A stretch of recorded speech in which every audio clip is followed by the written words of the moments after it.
5 stagioni, una Champions League da conquistare, una sola regola, età media sotto i 26 anni. Questa è la rebuild del Bologna. Il Bologna è tornato dopo anni nell'ombra. I rossoblù sono di nuovo una squadra di cui parlare, una realtà che fa tremare le big. Ma far parlare di sé non basta. Ogni volta che sembra arrivato il momento del salto definitivo, qualcosa si spezza. Anche quest'anno un picco incredibile in Supercoppa, poi la finale persa ed il crollo, il vuoto, prestazioni altalenanti, risultati che non arrivano e la sensazione costante che manchi sempre qualcosa per competere davvero al vertice. E allora oggi cambiamo tutto. Ricostruiamo il Bologna dalle fondamenta con un obiettivo chiaro: vincere la Champions League entro 5 stagioni. Ma non in qualsiasi modo, lo faremo puntando sulla gioventù, costruendo una squadra con un'età media inferiore ai 26 anni. Talento puro, fame, potenziale da far esplodere sui palcoscenici più importanti d'Europa. Può questo Bologna passare da promessa mancata a dominatrice d'Europa? Scopriamolo insieme, ma prima di cominciare vi chiedo di lasciare un like e di iscrivervi al canale per non perdervi altri contenuti come questo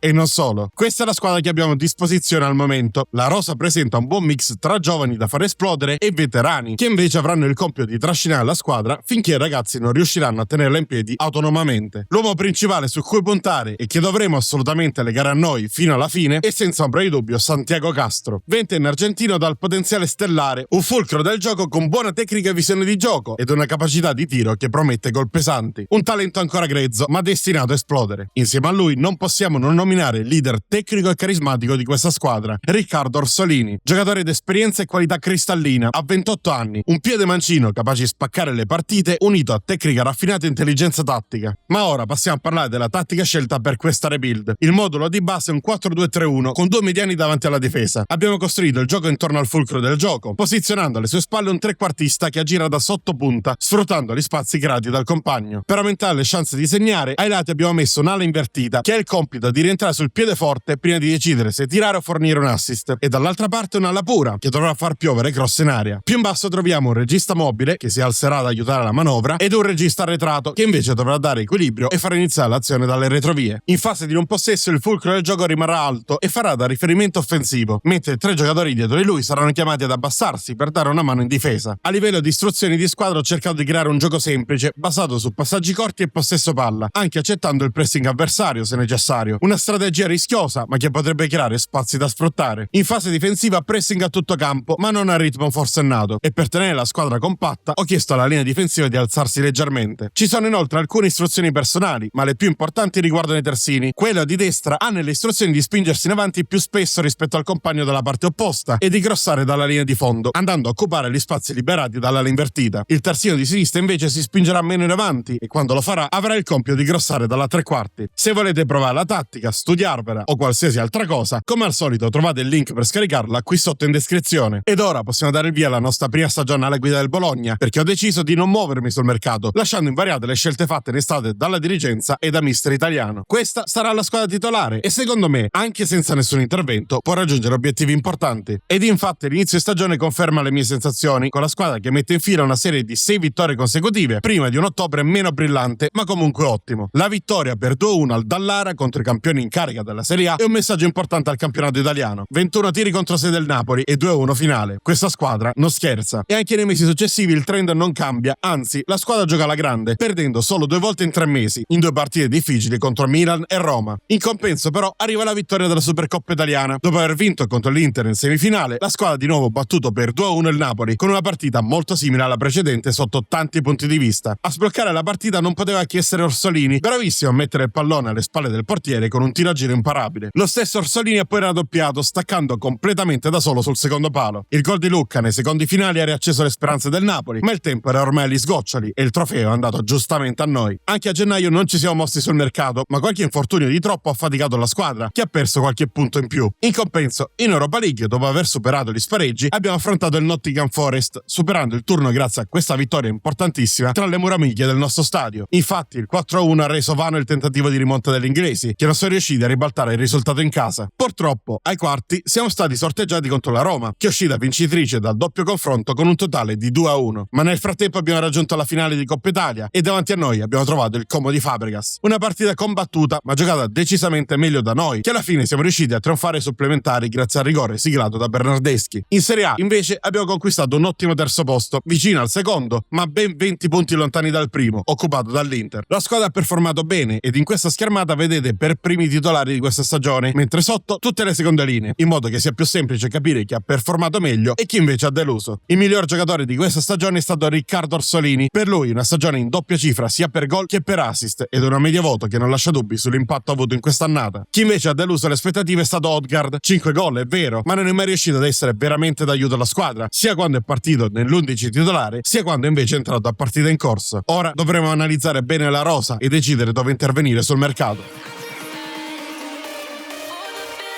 L'estate che ha dato inizio alla seconda stagione è stata a dir poco movimentata, tanti addii e qualche ottimo colpo di mercato, con la finestra di trasferimenti chiusa con un leggero positivo di bilancio. Skorupski ha lasciato la squadra a parametro zero, mentre Carlson e Moro sono volati in Arabia Saudita per un totale di 10 milioni. Le gestioni più remunerative sono state quelle di Rove, tornato in Inghilterra all'Ipswich per circa 7 milioni, e Odegaard, che dopo la stagione deludente ha trovato posto al Celta, che l'ha acquistato per più o meno la stessa cifra del compagno. Per quanto riguarda gli acquisti, oltre a quello già programmato di Pobega, sono stati 3 nuovi giocatori. Il primo è Pascal Lorez, acquistato per soli 3 milioni da Lucerna, 23 anni e potenziale enorme. Alla sua età ha già riflessi da gatto, uscite sulle pale alte impressionanti e un 1 contro 1 che fa la differenza. Il secondo acquisto è stato Roman Vega, 22 anni, terzino sinistro argentino prelevato dallo Zenit. Ciò che mi ha convinto di lui è la capacità di spinta che terrorizza le fasce avversarie, ma anche un giocatore che difende con intelligenza, quasi una riserva di lusso. Infine, forse il miglior colpo del mercato, Facundo Bernal. Ci sono voluti 11 milioni e mezzo per convincere il Fluminense, ma a soli 22 anni è già un centrocampista completo, un regista arretrato che può fare la differenza e che ha la capacità di sbloccare le partite con il suo gran tiro da fuori. Questa è la nuova squadra titolare, è cambiato poco, ma in panchina ora abbiamo ottimi giocatori che non solo hanno alzato il livello, ma hanno anche decisamente abbassato l'età media, che ora si aggira intorno ai 28 anni. I primi 3 mesi hanno dimostrato al mondo che il Bologna è cresciuto ed ora può competere ad alti livelli. L'unica nota stonata è la sconfitta contro il Feyenoord in Champions League, ma il cammino rimane ottimo. Livello che si alza poi nei mesi successivi, quando la squadra continua a immaginare vittorie e risultati utili, proseguendo il cammino in tutte le competizioni in cui è coinvolta. A dicembre si gioca la Supercoppa e in finale contro l'Inter riusciamo a difendere il titolo, battendo i nerazzurri per 2-1. A decidere il match, 2 azioni molto simili per sviluppo, una palla centrale verso Castro che protegge il pallone e poi in buca per Fabian, che sia di destro che di sinistro non ha problemi a battere il portiere avversario. L'Inter reagisce e per lunghi tratti domina, ma non trova il gol se non nei secondi finali, un gol che però non cambia il risultato finale. Il Bologna conquista il primo trofeo stagionale. A gennaio si giocano le ultime 2 partite di Champions ed alla fine il Bologna conquista un posto ai playoff. Agli spareggi affrontiamo il Borussia Dortmund e con un doppio 3-0 lo eliminiamo dalla competizione. Quello al Signal Iduna Park è semplicemente perfetto, una partita giocata senza correre rischi, dominando il lungo e largo. Agli ottavi il sorteggio è stato favorevole ed abbiamo affrontato il Galatasaray, superando il turno grazie soprattutto alla vittoria maturata in casa, un 4-2 finale in una partita fuori di testa giocata a viso aperto da entrambe. Ai quarti ancora una volta il destino ci ha messo davanti alla Roma, ma stavolta con un punteggio totale di 4-2 siamo stati noi a trionfare, raggiungendo una semifinale insperata. Contro il Bayern Monaco non c'è stato però nulla da fare, sconfitta netta per 2-0 in Baviera ed un pareggio fortunoso al ritorno che ci hanno condannato all'eliminazione. Anche in questa stagione abbiamo raggiunto la finale di Coppa Italia e, nonostante un uomo in meno dal quarto minuto per un intervento sconsiderato di Miranda, siamo riusciti a portare la Juventus ai supplementari. Distrutti dall'andamento della partita nei 120 minuti, non siamo riusciti a trionfare con i bianconeri di Hansi Flick che hanno meritatamente conquistato il trofeo. In campionato invece, a causa del triplo impegno, abbiamo sofferto più del previsto, chiudendo in quinta posizione, qualificati però nuovamente per la Champions League, grazie al coefficiente raggiunto dall'Italia, che gli permetterà di avere 5 squadre nella competizione. Attenzione però, tra noi ed il primo posto della Juventus ci sono solo 7 punti di distacco, in uno dei finali di campionato più tirati di sempre. Comunque, non posso che dirmi soddisfatto di questa squadra, che ha dato tutto quello che aveva in questi mesi e, nonostante qualche giocatore non sia riuscito a ripetersi, non mi sento di bocciare nessuno dei giovani. Il trascinatore di questa squadra è stato Santiago Castro, 58 presenze in stagione, condite da 33 gol e 14 assist per i compagni, numeri da assoluto fuoriclasse a soli 22 anni. Chi invece ha deluso è Bernardeschi, ha avuto diverse chance in stagione, ma un solo gol e 3 assist sono davvero pochi per un ragazzo che ha un contratto importante e forse è arrivato il momento che le nostre strade si separino, perché ora il Bologna deve abbassare la sua età media, ma alzare ancora una volta il livello.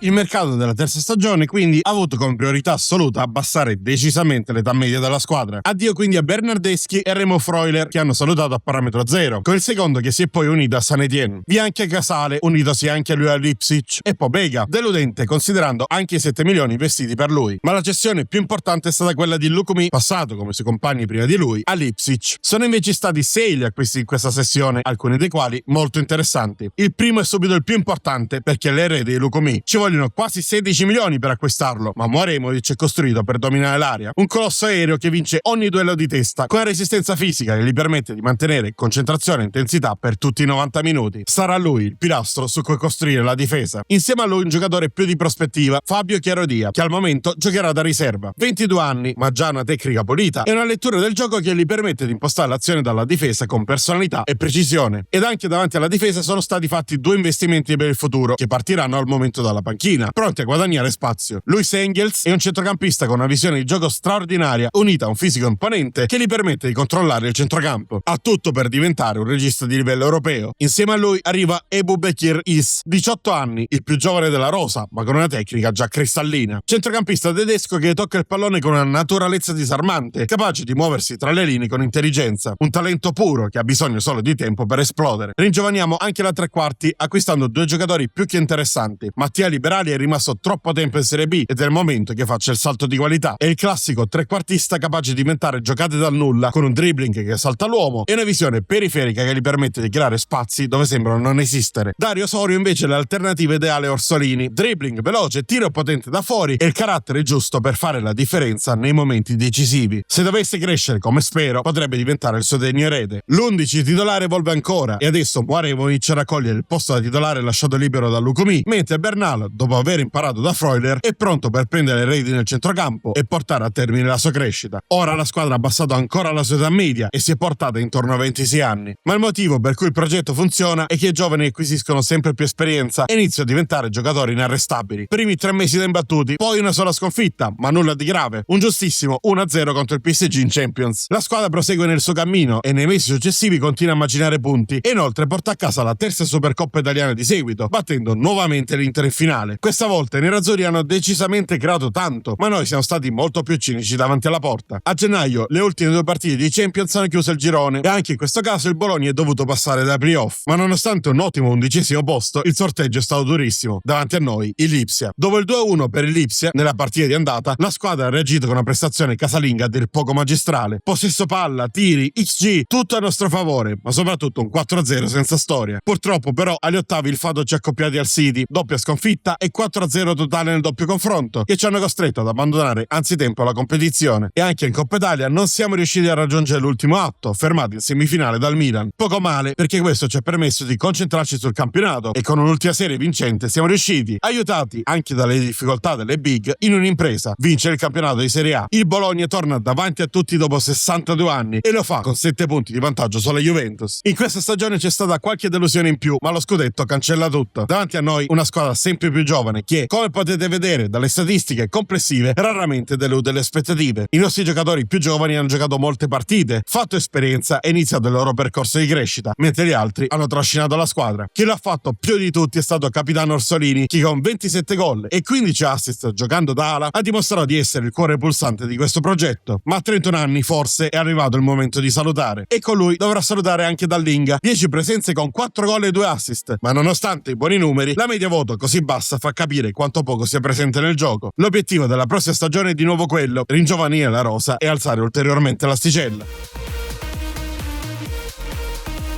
Questo mercato è stato uno dei più difficili che abbia mai affrontato, perché ho deciso di dire addio a molti dei titolari, tanti di quelli che hanno fatto la differenza in tutti questi anni. Ma andiamo con ordine. Dallinga e Eghem non hanno rispettato le aspettative e le 2 cessioni erano inevitabili, anche a prezzi scontati come in questo caso. Ma ora arriva la parte più dura. Ferguson lascia Bologna e si unisce allo United, che lo paga 20 milioni. Un giocatore fondamentale, certo, ma che blocca la crescita di Ebubekir, che ha bisogno di più minuti. Insieme a lui salutano Holm, volato al Metz per oltre 20 milioni, ma soprattutto Orsolini. Il capitano aveva ormai 31 anni e alzava decisamente tanto l'età media. Inoltre, i 46 milioni offerti dall'Inter non potevano essere ignorati così facilmente e quindi, alla fine, siamo arrivati al momento che sarebbe comunque stato inevitabile. Ma parliamo ora di chi ha sostituito questi giocatori, perché alcuni vi stupiranno. Cominciamo con Pablo Felipe, punta portoghese dal fiuto del gol naturale e una capacità di proteggere il pallone che lo rende un riferimento offensivo completo. È l'alternativa perfetta per Castro ed ha un prezzo contenuto. Nicola Simic è un difensore serbo dal fisico imponente ed dalla tecnica sorprendente, colpi di testa devastanti, marcatura impeccabile e una velocità inaspettata per la sua stazza. Un muro che respinge ogni attacco avversario, molto simile a Moremovic ma leggermente più giovane. Wesley Ade prosegue la linea tedesca scelta in mezzo al campo, coraggio nelle giocate, fisico possente e una capacità di recuperare palloni che lo rende insostituibile in fase difensiva. Il guerriero silenzioso del centrocampo e che avrà la possibilità di conquistare sempre più minuti durante la stagione. I due acquisti di maggior rilievo però devono ancora essere descritti. Il primo è Wescas, il nostro nuovo terzino destro. Cross millimetrici, accelerazioni brucianti e una visione di gioco che crea superiorità numerica ovunque si posizioni. Ma attenti perché può giocare terzino, centrocampista o esterno con la stessa efficacia, consentendoci magari di cambiare in corsa quando necessario. Infine il talento svedese dall'esto cristallino. Ronny Bargi ha dribbling ipnotico, un mancino educatissimo e una capacità di creare pericoli dal nulla che lascia gli avversari spiazzati. Quando la palla ha tre piedi può succedere qualsiasi cosa. E questa descrizione non vi ricorda tantissimo Orsolini? Ancor più di Osorio, questo ragazzo rappresenta il degno erede di uno dei migliori giocatori passati dal Bologna negli ultimi anni. Ora l'11 titolare è decisamente diverso. Wescas e Bargi prendono posto a destra, mentre in mezzo al campo fiducia a Ebu Bekir, che nonostante i soli 19 anni ha le carte in regola per diventare determinante anche da titolare. Ho iniziato la stagione con un po' di timore per quello che poteva essere senza diversi cardini che hanno lasciato la squadra, ma a quanto pare i miei giocatori non avevano alcuna paura. Imbattuti per mesi, solo una sconfitta tanto strana quanto immeritata a Cagliari, ed ormai è più facile parlare delle poche sconfitte invece che delle tante vittorie. Nei 3 mesi successivi perdiamo 3-0 con il Bayern e 3-1 con la Juventus in campionato, e per la prima volta falliamo anche la finale di Supercoppa, venendo sconfitti ancora dalla Juventus ma per 2-1. Un peccato perché il gol subito nel recupero poteva essere evitato e chissà, ai supplementari o ai rigori poteva andare diversamente. Comunque la sconfitta non ci abbatte e chiudiamo gennaio vincendo. 13° posto in Champions League ed ancora una volta siamo costretti a passare dagli spareggi. Davanti a noi il Liverpool, uno dei sorteggi più duri di sempre. Ad Anfield, in maniera clamorosa, finisce 3-2 in nostro favore dopo una partita giocata praticamente alla pari. Al ritorno ci ripetiamo e con lo stesso risultato rimandiamo a casa gli inglesi. Agli ottavi è ancora una volta una squadra inglese a frapporsi tra noi e il passaggio del turno. L'Arsenal, il 3-0 al Dallara, concedendo un solo tiro in porta ai Gunners, è semplicemente un capolavoro. E la vittoria all'Emirates non è altro che la ciliegina sulla torta. Ai quarti i nostri avversari sono ancora inglesi, stavolta è il City. All'andata vinciamo 2-0 e approcciamo con grande fiducia il ritorno, ma non possiamo nulla contro Foden, Vinicius e Haaland. 4-1 che ribalta il risultato dell'andata ed eliminazioni che bruciano un poco. Ci concentriamo sui trofei italiani e raggiungiamo la finale di Coppa Italia. Davanti a noi l'Inter di Roy, che gioca bene ma non concretizza. Cambiaghi ci porta avanti con un gran tiro da appena dentro l'area di rigore e Fabian raddoppia poco dopo, spiazzando completamente Raya con un gran tiro ad incrociare. Il gol di testa di Moremovic e nuovamente di Fabian arrotondano ulteriormente il risultato, che alla fine sarà di 4-1, perché nel finale di partita arriva il gol bandiera siglato proprio da Orsolini, che giustamente però non esulta. Ed in campionato ci confermiamo e vinciamo il secondo scudetto consecutivo con 89 punti, frutto di una stagione con sole 3 sconfitte in Serie A. Come potete facilmente vedere dai tanti numeri in verde in questa schermata, l'intera squadra ha alzato il livello delle prestazioni e i risultati si sono visti, dimostrando che l'età non conta quando in campo metti tanta qualità. In tanti avrebbero meritato il premio di miglior giocatore della stagione, ma Wescas ha mantenuto la miglior media voto della squadra, compito non facile per un terzino offensivo. Per lui, inoltre, ben 12 assist stagionali, numeri da favola per un giocatore appena arrivato in squadra. E questa volta, siccome non ha deluso nessuno, vorrei premiare un giocatore che lavora nell'ombra, Engels, 3 presenze da titolare e 22 da subentrato, chiuso da un Bernal troppo forte per essere lasciato in panchina. Ma nonostante questo, 7 gol e 2 assist giocando da regista arretrato. Ora, a questa squadra manca l'ultimo step, un piccolo passo verso la crescita definitiva e magari la conquista della Coppa dalle grandi orecchie.